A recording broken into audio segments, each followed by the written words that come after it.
7 मई 2021 का वह समय है। उस्मान शफी साहब के घर जो है कुछ मेहमान आते हैं और वह मेहमान अपने पत्नी के साथ आते हैं और उस्मान साहब की पत्नी जो है टीचर होती है और उनके पत्नी को उनके मेहमान कहते हैं कि अपने बेलगाम घोड़े को बांधो, नहीं तो एक दिन यह हाथ से फिसल जाएगा। फिर उसी दिन एक दूसरा मेहमान आते हैं और वो भी यही बात कहते हैं। तो उस्मान शफी सफ़र साहब को यह लगता है कि कहीं ना कहीं हम मिस कर रहे हैं, कहीं ना कहीं हमसे गलती हो रहा है, इसलिए ये लोग हमारे साथ यह बात कर रहे हैं। कारण कि एक दिन में ही दो व्यक्ति यह बात कहे कि उस्मान शफी सफ़र साहब जो है बेलगाम होते जा रहे हैं। तो यह बात उनके ऊपर पड़ी। यह बात उन्होंने अपने दिल से लिया कि आखिर यह कमी क्यों हो रहा है, कहीं ना कहीं से मैं बेकाम बैठा हुआ हूं, इसीलिए लोग ऐसी बातें कर रहे हैं। और वह जो है 8 मई 2021 को YouTube चैनल बना लेते हैं और उसके बाद से लगातार वह मेहनत करने लगते हैं। तो आखिर YouTube वो कैसे बनाए, YouTube बनाने की बात कहाँ से आई, ये तमाम बातों पर हम लोग इस वीडियो में चर्चा करेंगे। उनके पूरी कहानी को हम इस वीडियो में बतलाएंगे। तो जब वह 8 मई 2021 को YouTube चैनल बनाते हैं तो आज 0 से शुरू करते हैं और आज हीरो तक के सफ़र को तय कर लेते हैं। 15 जुलाई 2023 को उनका जो है 2 मिलियन सब्सक्राइबर यानी कि 20 लाख सब्सक्राइबर जो है पूरा हो जाता है। किसी भी यूट्यूबर के लिए 20 लाख सब्सक्राइबर तक का सफ़र करना इतना आसान नहीं होता है और जिस भी यूट्यूबर को यह मुकाम हासिल होता है उसके खुशी का ठिकाना नहीं होता है। तो आखिर इस तरह का बात कहाँ से आया इनके दिमाग में, कैसे ये यूट्यूब खोले, इन तमाम बातों को, इन तमाम सही घटनाओं को मैं आपको बारीकी से इस वीडियो में बतलाऊंगा। इससे पहले नमस्कार, आदाब, सत श्री अकाल। मैं हूं भागीरथ ठाकुर, आप देख रहे हैं यूट्यूब चैनल भागीरथ ठाकुर। तो मित्रों, मैं सच्ची घटना आप लोगों को बतलाऊं इससे पहले एक कहानी कह दे रहा हूं कि एक दिन जो है पार्वती भोले बाबा से कहती हैं कि प्रभु आप इतना बेईमानी कब से करने लगे हैं। तो भोले बाबा कहते हैं कि प्रिय तुम यह तोहमत मुझ पर क्यों लगा रही हो। पार्वती कहती है कि महोदय प्रभु आपका जो यह भिखमांगा भक्त है यह दिन भर भोले शंकर हर दरवाजे पर जाके करते रहता है और इसके साथ आप नाजायज करते हैं, इसे जो है रोज भीख मांगना पड़ता है। क्या यह आपका नाम लेता है तो आपका कर्तव्य नहीं बनता है कि आप इसे कुछ ऐसा चीज दे जिससे इसका भीख मांगने का जो है कर्म समाप्त हो जाए। तो भोले शंकर मुस्कुराते हैं और कहते हैं कि प्रिय, जिसके भाग में जो होता है वही प्राप्त होता है। भाग तो ब्रह्मा जी लिखते हैं। तो पार्वती कहती है कि ये सब कुछ नहीं होता है, अगर आप दीजिएगा तो जरूर मिलेगा। तो इस पर भोले शंकर जो है एक सोने का ईंट जो है उस भिखमांगे के रास्ते में रख देते हैं और जैसे ही वह भिखमांगा के रास्ते में यह ईंट रखते हैं और उस ईंट के थोड़ा सा इधर ही भिखमांगा रहता है तो उसके मन में आता है कि मैं तो आँख वाला हूँ, बिना आँख वाले लोग भी भीख कैसे मांगते हैं। तो वह ईंट के पास जाता है और अंधा का रोल करने लगता है। वह आंख मूंद कर चलने का प्रयास करने लगता है और उतना ही दूर, जितना दूर वह ईंट है, वह आंख मूंद करके आगे बढ़ जाता है। ईंट जो है रास्ते में ही रह जाता है, जो सोने का ईंट रखा हुआ है, और वह आगे बढ़ जाता है, फिर आंख खोलकर चल देता है।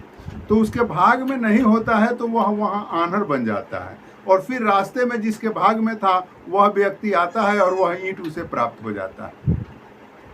तो इस तरह से पार्वती के सवालों का जवाब भोले शंकर देते हैं।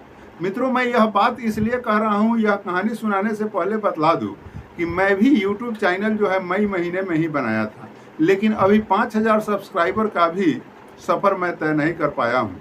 कारण कि मैं भी इसी कहानी का ही ये चैनल बनाया था, कहानी से ही शुरुआत किया था, लेकिन रास्ते में जो है रास्ता भटका और नलजल अनुरक्षक का मैं वीडियो बहुत ज़्यादा बनाने लगा, लेकिन मैं नलजल अनुरक्षकों को भी पूर्ण रूपेण जगा ना सका और अपने चैनल को भी बढ़ा ना सका।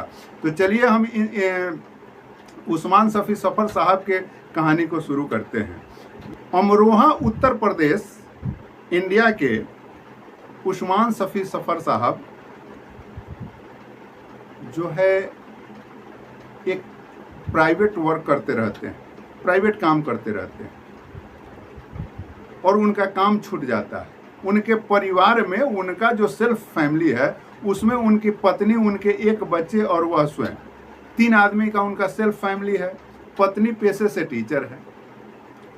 इनका वर्क जो है छूटा रहता है। ये काम घर में तो हालांकि पत्नी जब टीचर है तो आमदनी का स्रोत तो होता ही है, इसलिए बहुत परेशानी तो नहीं, लेकिन इनको मानसिक रूप से ये ऐसे ही बैठे रहते थे, खाली खाली बैठे होते थे, इसलिए इन्हें परेशानी महसूस होती थी।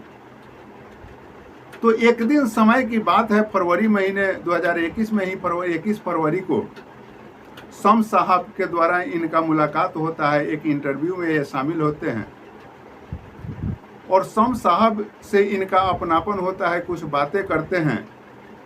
तो शम्स साहब को लगता है कि यह लड़का जो है अगर इस क्षेत्र में, ये सोशल मीडिया के क्षेत्र में अगर काम करता है तो आगे तक निकल सकता है। कारण कि शम्स साहब जो हैं बहुत बड़े स्टोरियस थे, बहुत बड़े कहानीकार थे और उनका जो है YouTube पर बहुत बड़ा चैनल है।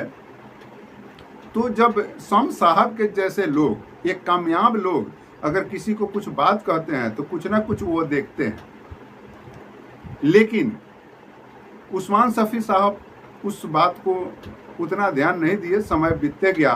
फरवरी की यह कहानी है और मई का महीना आ जाता है। 8 मई को उस्मान शफी सफ़र साहब एक YouTube चैनल खोल लेते हैं और जब वह चैनल खोल लेते हैं तो उन्हें कंटेस्ट देना थोड़ा सा टॉप लगने लगता है। कारण कि नया नया मामला होता है, तो मामला थोड़ा सा टॉप होने लगता है। मामला थोड़ा सा दिखने में उन्हें लगता था कि यह कठिन रास्ता है, तो वो शम्स साहब के कहानी को ही पढ़कर बतलाने लगे। शम्स साहब जो कहानी पढ़ लेते थे उसी कहानी को पढ़ करके अपने चैनल पर अपलोड करने लगे और शम्स साहब से सहयोग लेते रहे। बीच बीच में बात करते रहे कि भैया हम आपके कहानी को पढ़ रहे हैं। तो शम्स साहब यह बात कहते थे कि कोई बात नहीं है, पढ़ो, हमने वह कहानी पढ़ लिया है। और इस तरह से उनका YouTube का सफरिंग शुरू होता है और आ जाता है 15 जुलाई 2023 का वह समय, जब सोशल मीडिया के क्षितिज पर उस्मान शफी सफ़र साहब छा जाते हैं और 2 मिलियन सब्सक्राइबर का रास्ता वह तय कर लेते हैं। 2 मिलियन सब्सक्राइबर यानी 20 लाख सब्सक्राइबर। 20 लाख सब्सक्राइबर पाना YouTube पर अपने आप में वास्तव में काबिले तारीफ है और यह एक स्वप्न के समान है।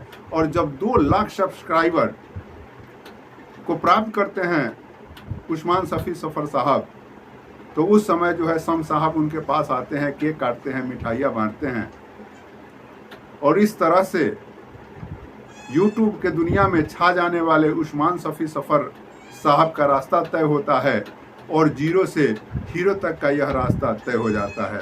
अभी तो खैर उन्हें बहुत आगे जाना है, कारण कि एक दिन में उनके 2-2 हज़ार 3-3 हज़ार सब्सक्राइबर बढ़ते हैं। अभी तो वे बहुत आगे जाएंगे, लेकिन एक समय पर वो भी 0 से शुरू करते हैं और आज हीरो तक का सफ़र तय कर लेते हैं। तो यही मैं एक कहानी कह के गया हूँ मित्रों कि किस्मत भी कुछ चीज़ होता है। आदमी कार्य तो सभी कोई करते हैं, लेकिन जिसके किस्मत में कुछ प्राप्त होना होता है तो वो मेहनत के साथ साथ उसे प्राप्त हो जाता है। कर्म तो आपको करना ही पड़ेगा। बाकी यह जानकारी आपको कैसा लगा कमेंट सेक्शन में ज़रूर बताइएगा। मिलते हैं अगले वीडियो में, अब तक के लिए इतना ही। जय हिंद।